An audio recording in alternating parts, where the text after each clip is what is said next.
It takes just a quick glance, maybe 10 seconds, for someone to evaluate you when you meet for the first time.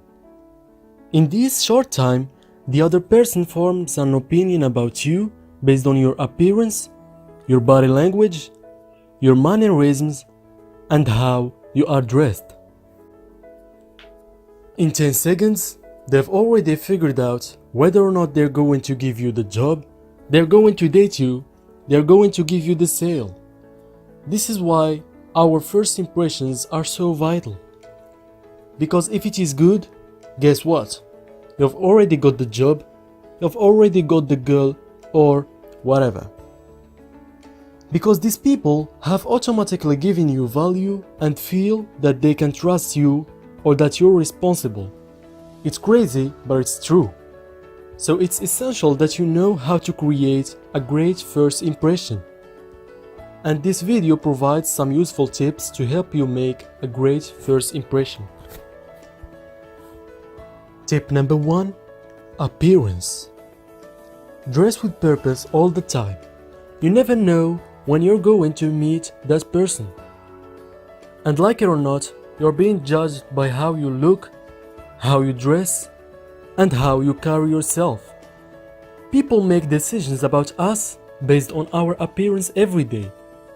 So you should plan to wear and present the best personal package that you can each and every time you leave the house.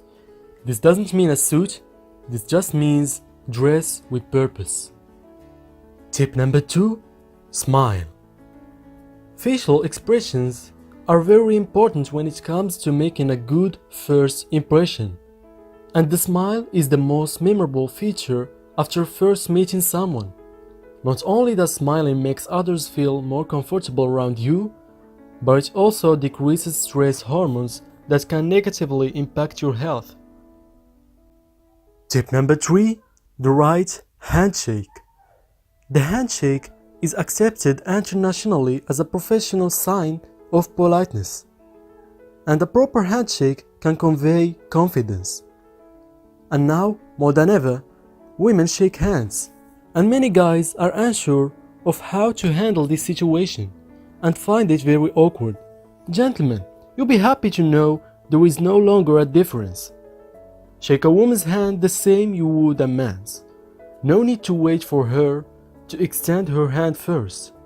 Either jump in and do it with the same level of energy and enthusiasm you'd shake a man's hand with, just possibly with a little force.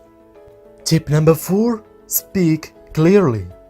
Many people have wonderful things to say, but don't speak with any confidence. Unfortunately, that's a great way to end up getting overlooked. You want to be able to portray yourself in a positive light and give whomever you're meeting a reason to listen to you. Don't overcorrect and get too loud. Tip number 5. Make eye contact. Looking someone in the eye conveys that you're confident and interested in what they have to say. Eye contact shows respect to the person you're meeting with. It also conveys a sense of interest in the conversation. But looking away too much will make you appear distracted. It's a good idea to not overdo it. If you don't take breaks now and again, your eye contact could be viewed as staring, which has a negative connotations. Tip number 6. Use body language. One interesting thing about the human psychology is that most of us instinctively mirror each other's body language.